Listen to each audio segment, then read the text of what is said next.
말하니라. 아멘. 오늘 이 아침에도 우리 주님으로부터 오는 크신 은혜와 그 사랑이 우리 집사님과 함께 하시기를 바랍니다. 아멘. 감사합니다.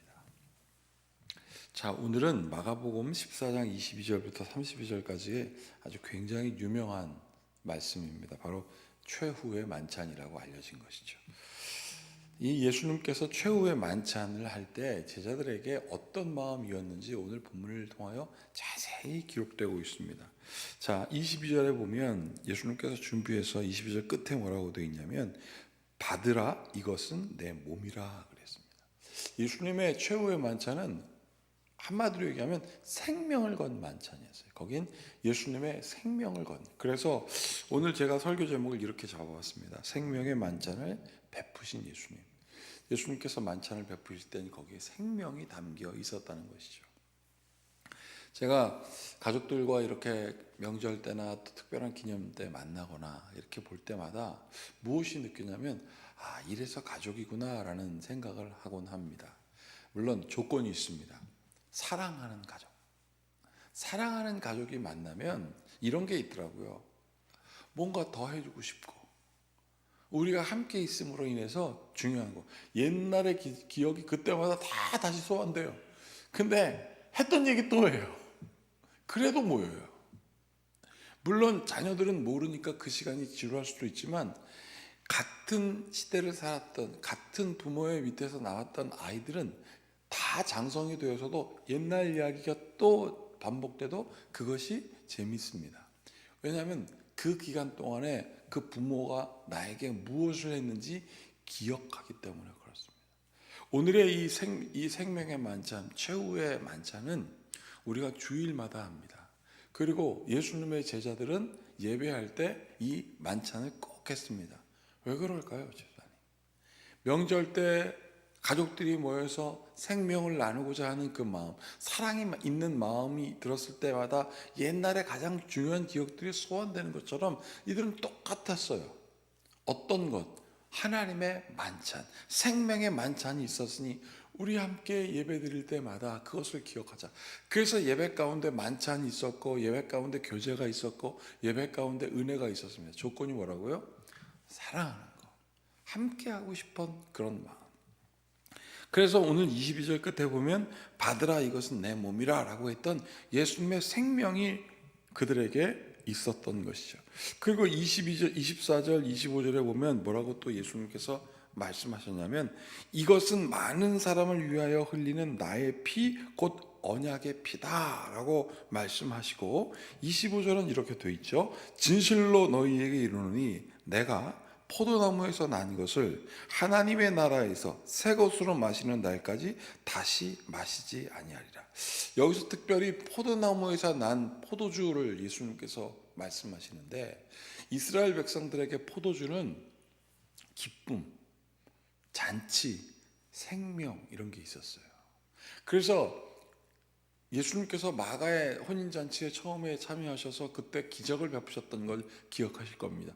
그때 예수님께서 물을 포도주로 만들었을 때 사람들이 뭐라고 했습니까?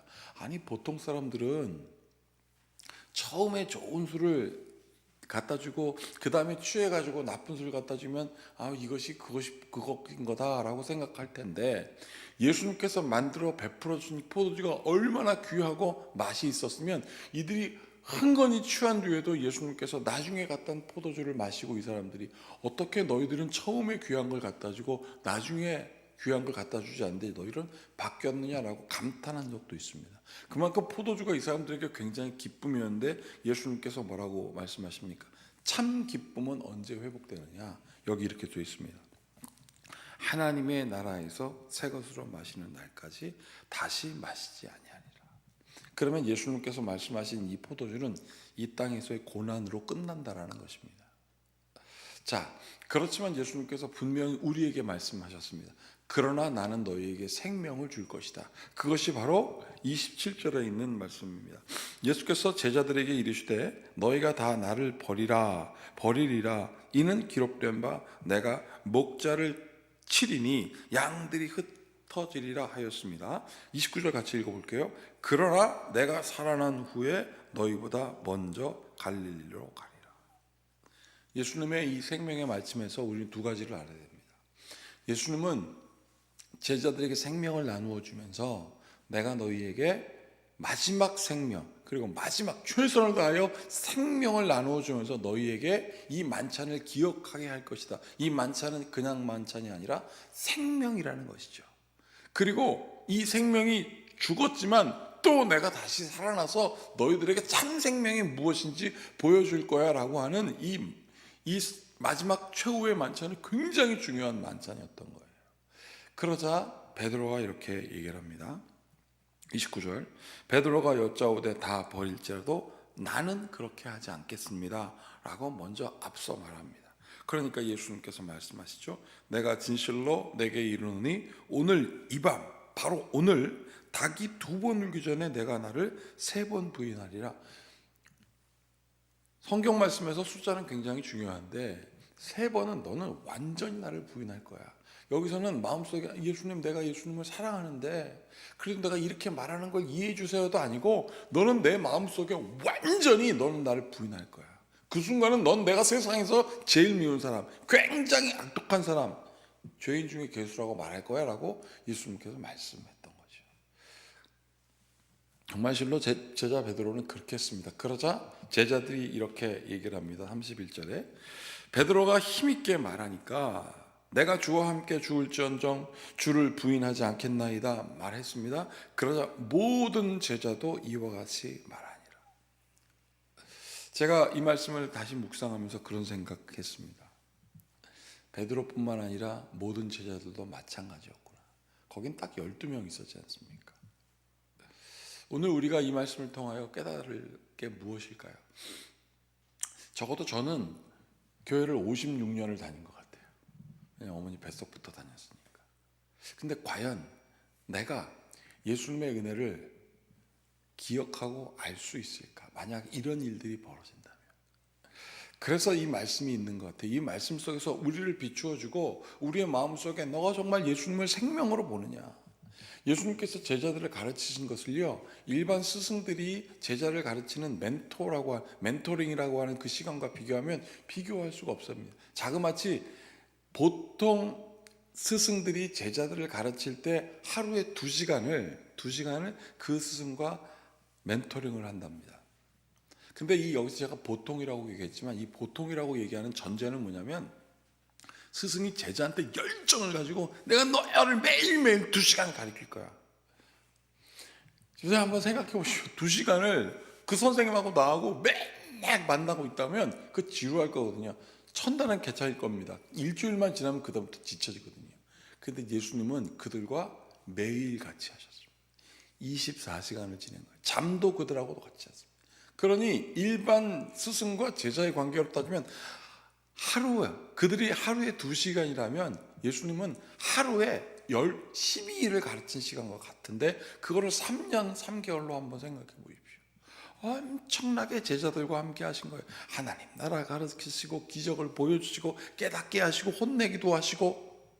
그런데 이들이 여기 뭐라고 합니까? 결국 예수님의 최후의 만찬, 생명을 나누는 그 순간에도 이들은 모른다고 합니다. 예수님 죽는 거 우리는 받아들일 수가 없어요. 그렇게 예수님께서 자그마치 일반 스승과 비교할 때 70년이 넘는 시간을 가르쳤음에도 불구하고 이들은 뭐라고 합니까? 지금 예수님 그러면 안 돼요. 나는 우리 성도들이 주님을 바로 알기를 축복합니다. 주님을 바로 안다면 주님의 고난을 기뻐할 뿐만 아니라 그 고난의 의미가 왜 기쁨이냐면 부활하니까. 그 부활의 의미가 무엇입니까? 우리의 죄를 다 씻으시고 깨끗하게 하시는 그 의미를 우리가 깨달으니까 우리에게 감사가 있는 거예요. 사도 바울의 얘기처럼 범사에 감사하고 쉬지 말고 기도하고 우리에게 허락하신 하나님의 뜻을 분명히 알게 되는 은혜가 있다는 것입니다. 그래서 오늘 이 말씀을 통하여 우리가 다시 한번 분명히 깨달아야 될 것은 뭐냐면 생명, 이것은 내 몸이다 라고 주님 주신 그 생명의 의미를 깨닫는 집사님과 저와 우리 성도들이 되기를 축복합니다. 이 생명이 다시 있으면 옛날 거 다시 소환돼서 기쁘고요, 그리고 그것이 오늘에 일어나는 일 같게 여겨질 것입니다. 우리가 오늘 찬양했습니다. 나의 죄를 씻기는 대속하기는 예수의 피밖에 없네. 예수의 피밖에 없네. 예수의 피가 왜 중요할까요? 우리를 또 다시 씻어 주시기 때문에 그렇습니다. 오늘 이 만찬이 벌어지기 전에 예수님은 제자들의 발을 씻겨 주셨습니다. 그러자 베드로가 얘기하죠. 머리부터 발끝까지 다 씻겨 주십시오. 우리 예수님의 은혜를 그렇게 새로움으로 받아들이길 원합니다라고 예수님께 말했음에도 불구하고 이 생명의 만찬의 시간에는 뭡니까? 안 되는 거예요. 나 씻겨주는 거 좋아요. 나 먹여주는 건 좋아요. 그러나 나를 높여주고 나를 안전하게 해줄 당신 죽는 건 나 때문에 안 돼요 라고 지금 얘기하고 있습니다. 그러나 오늘 우리가 다시 한번 깨달을 것은 무엇이냐면 예수님의 제자도 내가 너희들을 위하여 존재했듯 너희도 누군가의 구원을 위하여 존재해라 라고 하는 주님의 말씀이 오늘 다시 한번 새겨지기를 축복합니다. 그래야 우리가 주일날마다 성만찬 할 때 은혜를 나눈 거예요. 제가 성만찬 할 때 성도들한테 다 인사합니다. 왜 그럴까요? 만나서 반가워요 하는 시간이 아닙니다. 아이고 집사님 반가워요라가 아니거든요. 이건 뭐냐면 당신도 이 생명의 만찬에 동참하니 당신도 주와 함께 고난을 받으십시다.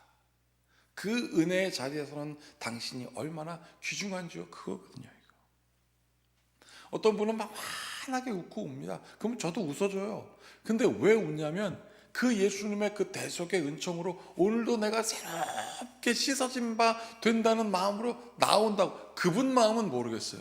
그러나 나는 그 마음으로 오늘도 우리가 새로워졌습니다라고 하는 마음으로 활짝 웃습니다. 그 성만찬의 은혜가 오늘 다시 한번 새겨지는 깨닫게 되는 귀한 시간 되기를 축복합니다. 그러면 생명의 만찬을 베푸신 예수님 그 의미를 다시 한번 깨닫고 이 제자들의 그 다음부터의 예배는요 예수님 부활하시고 승천하신 후 성령 받고 이들의 예배는 이 생명의 만찬이 매 주일마다 새로웠습니다. 그래서 오늘 이 말씀이 다시 한번 우리에게 전해지고 있습니다. 그 귀한 생명의 은혜가 다시 깨끗하게 씻겨지는 은혜가 여러분들과 함께 하시기를 바랍니다. 기도하시겠습니다. 참으로 고맙고 감사하신 주님, 생명의 만찬을 우리 오늘 다시 한번 기억합니다. 예수님의 생명의 그 놀라운 은혜가 베풀어지는 이 시간에도 거절하고 그럴 수 없습니다라고 말했던 제자들 다시 한번 오늘 이 말씀은 우리에게 기억하게 하고 있습니다. 주님, 우리도 주님의 생명의 말씀을 가벼이 여기는지요? 오늘도 우리가 주님의 생명의 말씀보다 하나님의 은혜보다 우리의 기쁨과 우리의 소유와 우리의 욕망이 더 중요한진 않았는지요? 주님, 주님께서 오늘 이 생명의 만찬을 통하여 다 씻겨 주시옵소서. 그리고 새롭게 하여 주시고 주님의 성도로 함께 동참케 하여 주시옵소서. 예수님의 이름으로 기도하옵나이다. 아멘. 이제 우리 모두 함께 주님께서 가르치신 기도를 드리겠습니다. 하늘에 계신 우리 아버지, 아버지의 이름을 거룩하게 하시며 아버지의 나라가 오게 하시며 아버지의 뜻이 하늘에서와 같이 땅에서도 이루어지게 하소서. 오늘 우리에게 일용할 양식을 주시고 우리가 우리에게 잘못한 사람을 용서하여 준 것 같이 우리 죄를 용서하여 주시고 우리를 시험에 빠지지 않게 하시고 악에서 구하소서. 나라와 권능과 영광이 영원히 아버지의 것입니다. 아멘. 생명의 만찬을 베푸신 예수님의 그네를 다시 한번 그 언약으로 기억하고 실천하는 우리 성도가 되게 해달라고 다시 한번 기도하시겠습니다.